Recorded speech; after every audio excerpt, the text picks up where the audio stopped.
Bonjour Charles. Bonjour Franck, chers amis, bonjour. Alors aujourd'hui, on va parler du Pacte des loups. Le Pacte des loups est un film de 2001 qui a été réalisé par Christophe Gans, un nom très connu des amateurs de fantastique, moins peut-être du grand public, et qui mérite d'être connu. C'est le créateur de la célèbre revue Starfix, que tous les fanas de fantastique connaissent. Gans, il a été nourri, je dirais, au sein des arts martiaux, du cinéma asiatique donc, du cinéma américain, et d'un certain cinéma italien que nous apprécions particulièrement, les Mario Bava, Dario Argento notamment. Son premier film, Crying Freeman, avec Mark Dacascos, est un film d'arts martiaux, qui a été assez bien accueilli dans l'ensemble. Il fera ensuite ce Pacte des loups, l'un des plus gros, sinon le plus gros budget du cinéma français de l'époque. Énorme budget, et qui marchera très bien. Là aussi, bel accueil critique, bel accueil public. Les films qui suivront sont moins connus et moins marquants. Un sketch de Necronomicon, c'est une série de films inspirés de l'écrivain Lovecraft, réanimateur notamment.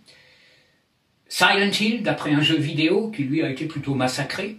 Et il reviendra en force, si je puis dire, avec une adaptation des plus intéressantes de La Belle et la Bête, avec Vincent Cassel, Léa Seydoux et André Dussolier. Donc une carrière intéressante.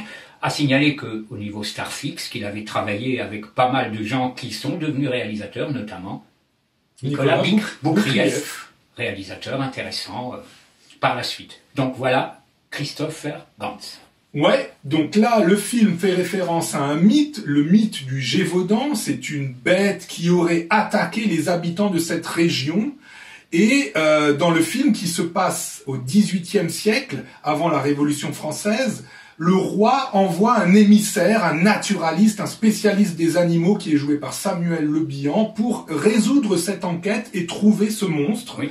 Ce que va d'ailleurs faire Samuel Le Bihan en grand héros qu'il est. Il va trouver le coupable et en même temps, il va avoir une petite histoire avec la comtesse du coin qui va se transformer en histoire d'amour romantique. Oui. Alors le film bénéficie d'une distribution exceptionnelle. Pas forcément bonne, mais exceptionnelle. Donc tu as déjà cité Samuel Le Bihan, il y a Émilie Dequesne qui est très bien, il y a Vincent Cassel, sa femme de l'époque, Monica Bellucci, Philippe Naon, l'acteur de Gaspard Noé entre autres, il y a Jean-François Stévenin, Bernard Farcy, Pascal Laugier, le futur réalisateur de Martyr, un film tout calme, donc vraiment du beau monde, et Jean-Yann, il y a même Jean-Yann, bon, il aurait mieux fait peut-être pas y être, mais enfin il est dedans, donc une distribution 4 étoiles.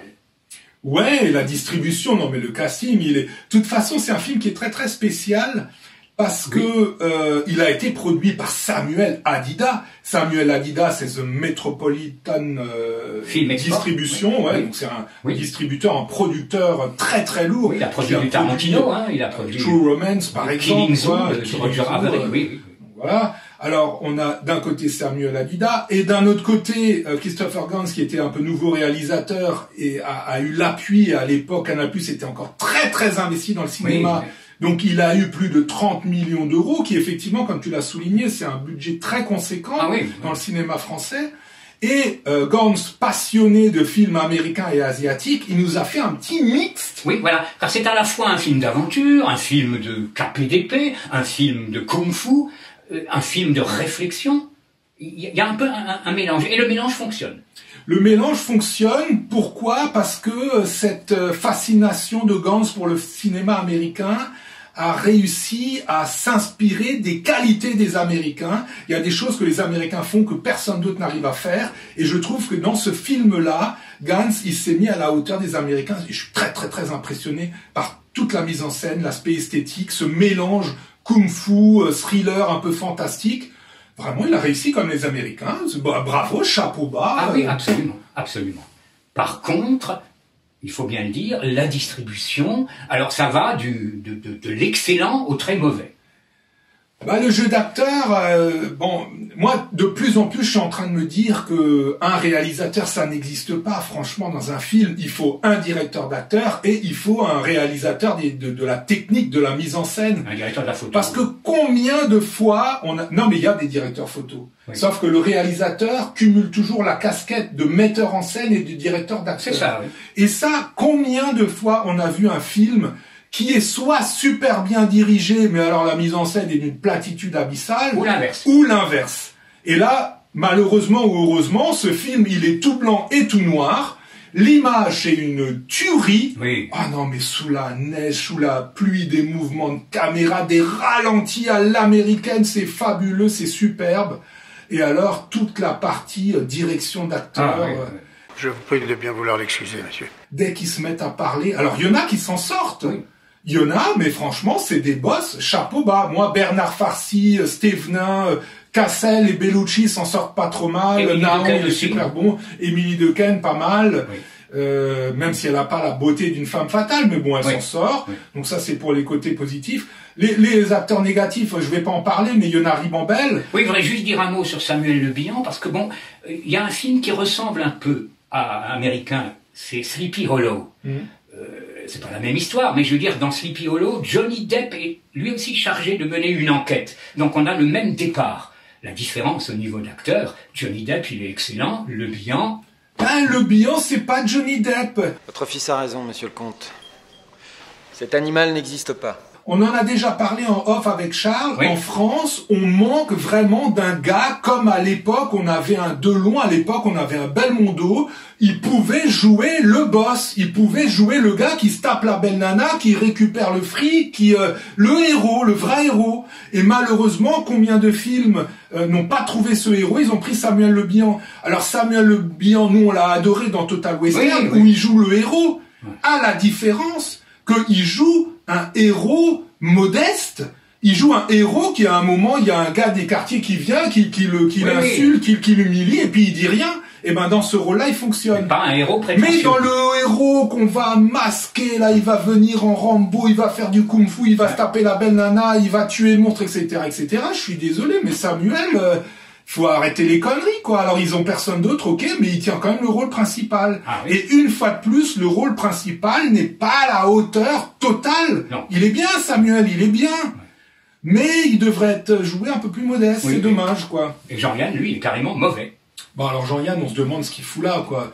Je vous prie de bien vouloir l'excuser, monsieur. Moi, j'ai jamais été un fan de Jean-Yann. Enfin, ou alors quand il est vraiment dans son rôle de beauf, parce que, bon, voilà, c'est Oui, un dans chez beauf. Piala, nous ne vieillirons pas ensemble, Voilà. que la bête meurt de Chabrol, là. Là, il est fabuleux, Oui. il est dans son rôle. Oui. Mais alors, quand il nous fait des 2h moins le quart avant Jésus-Christ, ou des je sais pas quoi, où là, on se demande qu'est-ce qu'il vient foutre là-dedans. Oui. On voit il a aucun talent. Oui. Donc, il n'y a pas une bonne direction d'acteur. Donc, les acteurs qui n'ont pas été dirigés, soit on a des super bons, la super classe à la Bernard Farcy, qui peut nous faire le commissaire de taxi, ou qui peut nous faire un gars du 18e, Oui. on va y croire. Il C'est a un même fait De Gaulle, il comédien. a même joué De Gaulle. Moi, je pense que j'y croirais. Je trouve que c'est vraiment un comédien. Ce gars, il peut se mettre dans à la place de n'importe qui, comme un Depardieu ou voilà, Oui. ou Stevenin qui s'en sort pas trop Oui, mal. très bien. Mais c'est vrai que les autres. Et alors, je tiens quand même à signaler que le film, il est raconté par Perrin. Oui, alors j'ai pas cité dans la liste parce qu'il y a tellement de monde, mais je savais qu'on allait en parler. Jacques Perrin, très sympathique acteur, producteur, qui a produit des choses intéressantes, notamment des documentaires, hein, Microcosmos, ce genre de film, La Marche de l'Empereur, Océan,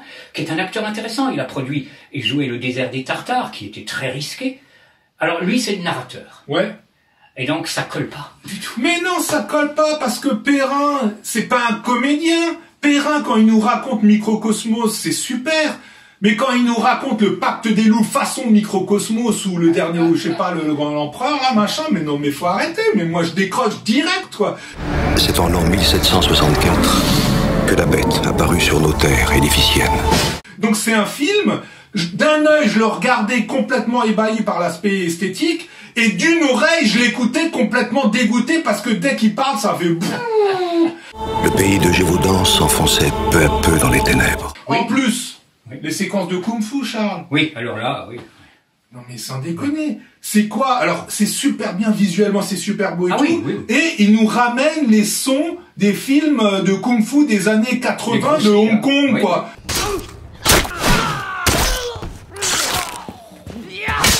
S'il te plaît, comment tu peux faire un film qui soit aussi extraordinaire et aussi mauvais au niveau des bruitages et aussi mauvais au niveau de la direction d'acteur? C'est dommage. Surtout que la musique... Voilà, j'allais dire, on va ajouter quand même un élément très positif, c'est la musique. Joseph ou Joe Loduca, pas connu, compositeur fétiche de Sam Raimi. C'est lui qui a fait la musique de ce film unique, Evil Dead. La suite également, et qui retravaillera avec Sam Raimi étant également producteur. Je signale notamment une très intéressante partition sur une série télé, Spartacus. La même histoire que Kubrick, mais alors beaucoup plus violente et tout, et là il s'en sort très bien, et dans ce film, sa partition est très très très réussie. Ben oui, il y a une production vraiment grâce à Hadida et Canal+, où voilà, on a un super compositeur musique génial de l'époque, ça colle super bien. Super. Le moindre détail, à un moment le bilan, il fait des dessins, ils ont pris un dessinateur de BD professionnel, les dessins sont... Enfin, chaque détail, c'est comme un film américain, chaque second rôle, chaque décor, enfin tout, il y a vraiment, il y a de l'argent. Même l'argent. le figurant est bien. Le figurant est super bien habillé, maquillé, le monstre, ils ont fait appel à une société d'effets spéciaux de Londres, donc le monstre il est impressionnant, la mise en scène, mouvement de caméra, à un moment il y a une séquence comme ça où une villageoise se fait attaquer par le monstre, c'est hyper spectaculaire. Enfin, voilà, tout ce côté-là est génial. Moi je dis ce film-là... La partie technique. Hein. Ouais, Christophe, si tu nous entends, et si t'as un peu de sous-sous qui te reste, eh ben utilise-le. Tu refais la bande-son et tu prends des super voix à l'américaine et tu les remplaces par ces voix franchouillardes qui gâchent le film total. Et le film sera d'enfer, ce sera un chef-d'œuvre des films fantastiques français. Oui. Film que vous pouvez d'ailleurs voir, même si vous n'êtes encore une fois pas fanat de fantastique. Hein. Là, il n'y a pas de... Bon, il est très violent. Il est violent quand même. Je voulais le montrer en famille. Il est violent quand le film commence, j'ai dit, oh, moi, je crois que j'ai fait une connerie parce que... Oui, pas des trop jeunes personnes. Les attaques du monstre, c'est chaud patate, quoi. Oui. Mais et en plus, le sujet, très peu traité. Il y a eu un film, mais bon, c'est un sujet intéressant. Oui, et en plus, je reviens toujours à cet aspect américain, Gantz a réussi, et pour moi c'est très rare, je crois que j'ai rarement vu ça chez les Européens ou chez n'importe qui, à nous faire avaler des incohérences à l'américaine. Ah oui, c'est totalement incohérent. La fin est incohérente. La fin, bon, quand on comprend le twist, c'est totalement incohérent. Mais on s'en fout, on est comme dans un film américain, on est bon spectateur, on est content, voilà, le twist est génial. Si on y réfléchit 2 secondes, c'est pas possible. Mais le rôle de Monica Bellucci, qui joue une prostituée à agent secret, c'est n'importe quoi. Mais quand on regarde le film, on est comme dans un film américain. On se laisse embarquer par l'histoire. L'histoire, elle avance. La mise en scène, tout ça, les effets, ça fait qu'on nous fait passer des vessies pour des lanternes, comme dans les films américains. Et c'est ce qu'on aime dans les films américains. Absolument. Et donc, on vous recommande ce film, qui d'autant plus qu'il passe pas beaucoup à la télévision. Non. On n'en parle plus tellement, alors que ça a été un très grand succès. Donc, signé Impact. Non pas avec un loup, mais avec Christophe Gans. Portez-vous bien.